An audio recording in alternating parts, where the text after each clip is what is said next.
What's up YouTube, Jamie the Kid 00 here, coming at you guys with a Lightsworn deck profile.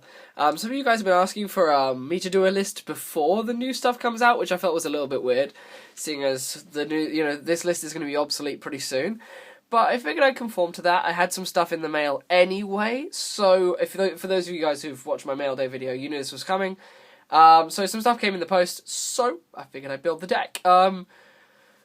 This is kind of a first draft. I haven't been testing it that much. I've tested this list and it works, and there are a few theory picks in it that I've made myself that I know some people won't particularly agree with, but I find that Lightsworn is a very player preference based deck. Every other list that I've looked at, people were playing different things, so I basically just scrapped all the lists I looked at and just built the deck the way I wanted to build it, the way I felt I wanted to play it, with all the different choices in it that I wanted to use. So this is the list.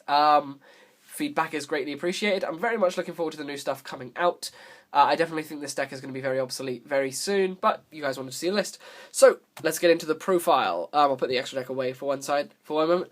We're going to start off with saying that we're not playing Secret JDs. I only have one, so I'm not playing Secret JDs. We're playing 3 wonderful common raw yellow mega pack JDs. Judgment Dragon, as you know, is the boss monster of the Lightsworn deck.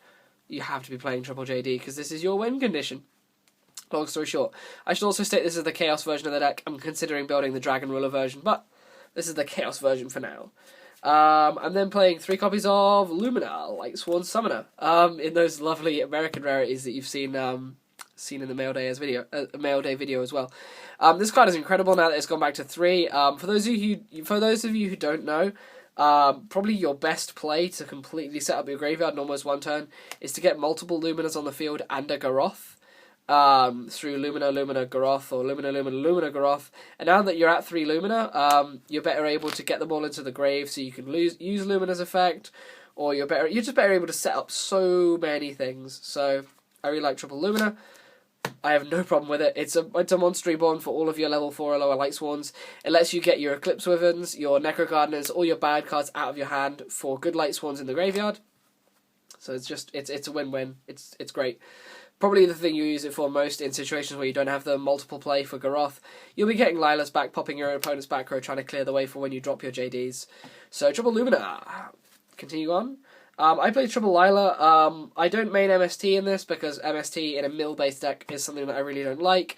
Because if I mill it, it doesn't count towards my objective of filling the graveyard with Lightsworns or Chaos targets.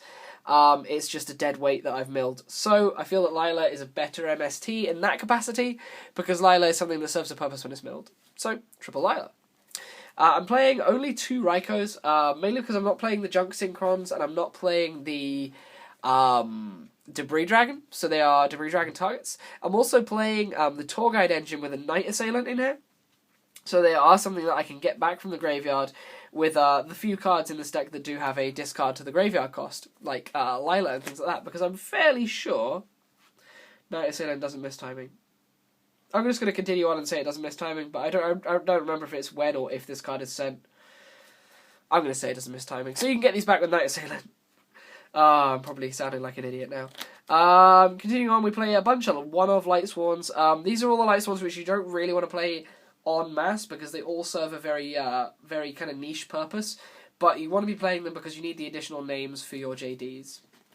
Because of course we have 2 Lightsworns that we play in 3 ofs and 1 Lightsworn that we play in 2 of, so we have multiples of one of these 3 names. So if you can just find one more of the 1 ofs, you're golden.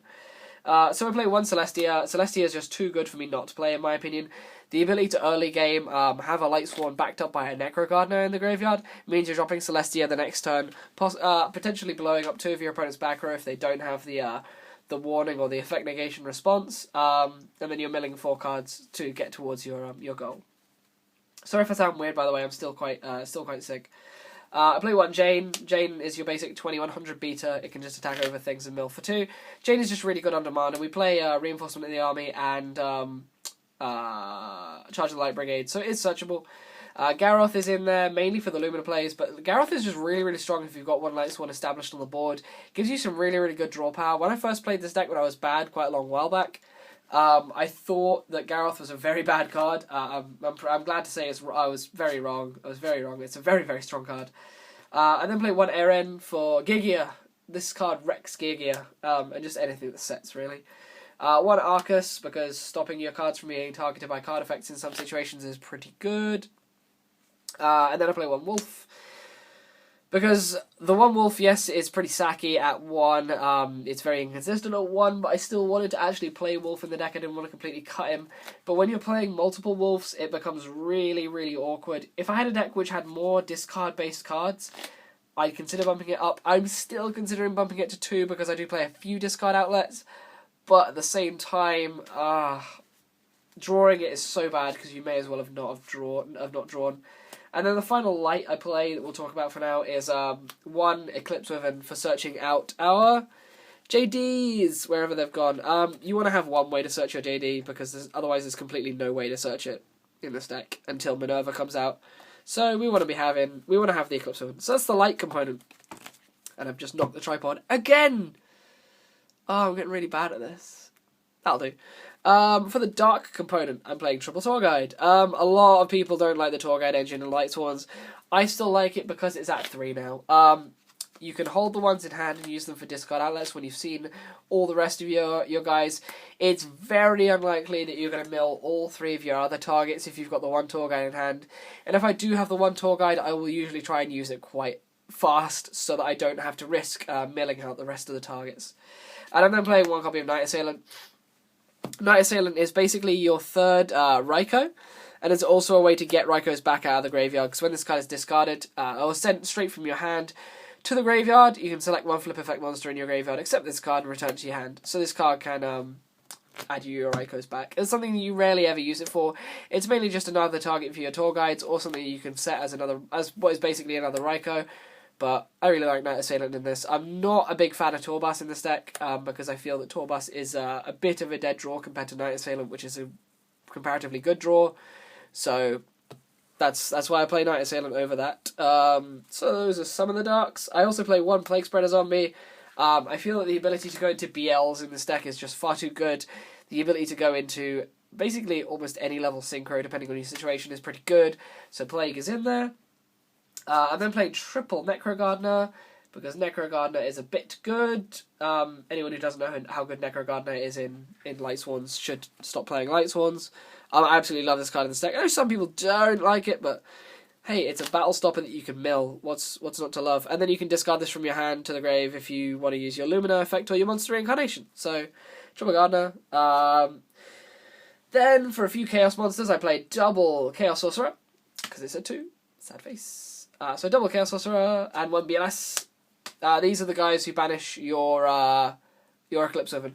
I was playing a build earlier on which played multiple Eclipse Wyverns and Y-Burster and Collapse Serpent, but that got really inconsistent really fast because you couldn't play enough darks in that, and the Collapse Serpents got really bad. Sorry, the Wither Bursters got really bad because you couldn't summon them because you didn't have enough darks. You had to banish Necro. It was just horrible. So this works out. This works out just fine. Occasionally you don't get the Eclipse Wyvern off, but there are situations in which you can add these back to your hand with Monster Reincarnation and sort yourself out. And then for the hand traps, we play the one Honest, because you're playing a majority light deck. Almost every big monster that you actually summon will be light, except for Chaos Sorcerer. And of course some of your synchros. I'm testing one Ghostrick Jackfrost. Jackfrost actually comes in real handy because of the fact that we're playing Alucard in the grave. The extra deck. Of course, when you make your Alucards to try and bait out your opponent's back row, if you've used your Jackfrost already, if your Alucard is destroyed and if your Alucard is sent to the graveyard by any means, you're going to be getting your Jackfrost back, long story short. So it's a fader that you can add back to your hand. It's a dark target. It's something that stops your opponent. You can use it to flip face down the Banishers, Fossil Diners, all sorts of things that are shutting you out, all sorts of cards like that. So it's just really strong. Playing double Tragoedia. I know Tragoedia doesn't really get that huge in this deck. It's mainly in here as a millable dark target, but it's also in here for something you can special summon on the last attack, or before the last attack if you're going to lose. You can use it to stop yourself losing. You special summon it on the last attack when you take damage, and then it gives you better utility for your Exceeds and Synchro plays. So that's part of the main reason he's in here. And of course, taking away your opponent's monsters is pretty damn good. You have a very varied level pool in here. So you almost always have access to level 3s and level 4s, so you can take away your opponent's monsters. Almost everything in the meta you can target with Tragoedia. And any of them level 7s, you always have the Gorz, which you can discard. If you happen to have the Gorz, this is a bit of a joke, really. You almost never have the 7. So against Dragon Rollers and things like that, and Mermails, you can't really take their monsters away, but Fire Fist and all that, you can take their monsters. And then finally, of course, the Gorz is in here, because, hey, Gorz keeps you alive. You want to be playing Gorz. I don't actually main any Maxi or Veiler. I'm not a big fan of them in the deck, because you want to have cards that are usable in your hand, you don't want to have anything that's sitting around, but I do side the Maxis. I do side the Veilers as well, but I'm not a big fan of them in the main. I more want an extra deck that's just going to get me to where I want to be, and things like that. Then for the spells, this is actually 2 monster reincarnation. For the life of me, for some reason, I couldn't find my monster reincarnations. And in this deck, there are some games where you can just find yourself losing because you mill all of your boss monsters. You mill your JDs, you mill your Chaos Sorcerers, you mill your BLS. And in a luck-based deck, that's just going to happen. So 2 monster reincarnations, yes, you run the risk of milling all of it, but the monster reincarnations give you at least a last-ditch way to get them back to your hand. I prefer monster reincarnation currently to Beckoning Light, because I feel that Beckoning Light in this deck, especially game 1, is such a liability because everyone is maining 2 to 3 MSTs and then more back row removal. So the moment you set it, especially when they realise you're playing Lightsworns, it's more than likely going to get M-Phase MST'd, so you can't use it. It's just going to be MST bait. So I prefer to play a deck which sets no back row and makes your opponent's MSTs completely dead, and all their back row removal completely dead. So that's why I prefer the monster reincarnations in these situations. And then for some more spells, for the one-offs, I play 1 Reinforcement in the army, searching out them warriors. 1 Foolish Burial for setting up your Plaguespreader, your Eclipse Wyvern, Lumina targets, ditching. One cool play is when you have this in Celestia, you can Foolish Burial Wulf. Wulf special summons itself because it was sent directly from the deck, and then you can tribute that Wulf off immediately for Celestia, so it's a nifty play which you get off once in a blue moon. And then I play 1 Charge of the Light Brigade, which I wish was at more than 1, believe me. I tested the deck for fun with 3 Charge of the Light Brigade in it. That was fun. 3 Charge of the Light Brigade is outrageous, so you just don't want this to be a thing. You don't want to see that being a thing. So the 1 Charge of the Light Brigade's in there. It's tragic when you mill it, but it happens. You're playing a mill-based deck. And then I'm playing triple Solar Recharge, because you have to play the triple Recharge. You're playing a Lightsworn deck. It's almost never dead. It is dead occasionally when you get them boss monster hands, but otherwise, like, it's just too good not to play. Now, onto the extra deck. I play a collection of synchros just as targets for the Plaguespreader Zombie. Play the 1 Armory Arm because sometimes BLS Armory Arm happens, or just Monster Armory Arm happens. It helps you get over things. I use Rykos to make this. 1 Armades because I felt it was the best generic. And you can make this with Lumina. And then have more stuff as well. HTS Behemoth. Also, this deck has a hard time with Bujin, so you want this for the Bujin. HTS Behemoth, just generic 6. Black Rose Dragon, generic 7. And this Void Ogre should be a BLs, but I don't have a BLs yet. I haven't managed to pick up any Gold Series. My locals didn't actually stock it, which is a pain in the ass, so BLs. This should be BLs, but it's not at the moment, but it will be. So, on the actual deck list that I type in the description, it will be BLs. And now the rest is all Xyzes. For the Xyzes, we play a lot of rank 3s because we can make them with the Tour Guides and the Lumina plays. And you just want to use most of these to bait out your opponent's back row so you can then drop your boss monsters. So for the 1 muscle card, we had to play at least 1 muscle card. I play an Acid Golem because he's muscly. He's a 3k, why not play him? 1 Levier. You banish stuff with your Chaos Monsters. Sometimes you can tactically banish and then bring stuff back. And bringing back your Plaguespreader Zombie after it's been banished is pretty good. Depending on your monster setup situation, that is. This is one of the better cards in the Lumina Garroth situations. 1 Mech Engineer. I chose this over, what's he called? Number 20 Giga Brilliant, because Giga Brilliant is a light, this is a light, but this card can protect itself for 2 turns. This can stall you for 2 turns, which can get you to what you need, especially in Lightsworn. Sometimes you do get really cloggy hands. And then playing double Ghostrick Alucard, because double Alucard is just really, really good when you want to clear your opponent's back row. As I said before, we are playing the Jackfrost, so when this card dies and is sent to the graveyard, you can get this. You can get the Jackfrost back. It's a very rare situation, but it gives this card a little bit more utility. Otherwise, Alucard is just really strong at baiting out or destroying your opponent's back row, and then you're able to just go off with by dropping multiple JDs or JDs and your Chaos monsters. So the Alucards are in there. It's 1 card back row bait in the form of Tour Guide, so it's pretty good.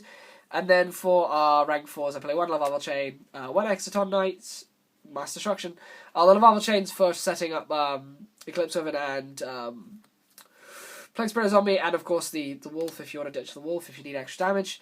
1 Honorarch and then 1 Abyss Dweller, because I felt those were the best rank 4s. So yeah, guys, this brings us to the end of this Lightsworn deck profile. It's been a joy to produce. It's been a joy to test, even though I haven't tested very much of it. And I'm definitely looking forward to the new support coming out. I will be holding on to all of this stuff, so I will be bringing you a deck profile the moment the new stuff is released. The moment I can get my hands on those structure decks, I am going to be buying quite a few of them. Otherwise, that's about everything I wanted to talk about. I hope you've enjoyed this. I'm sorry about my my horrible bunginess throughout the video, but I hope you've been able to understand everything that I've been saying. Otherwise, yeah. Let me know what else you want to see in the comment section below. I literally just sold all my Boojin stuff, so there's going to be no more Boojin videos and stuff. So yeah, sad face. That had to go. But otherwise, yeah, let me know what you want to see. I hope you've enjoyed. Let me know your feedback.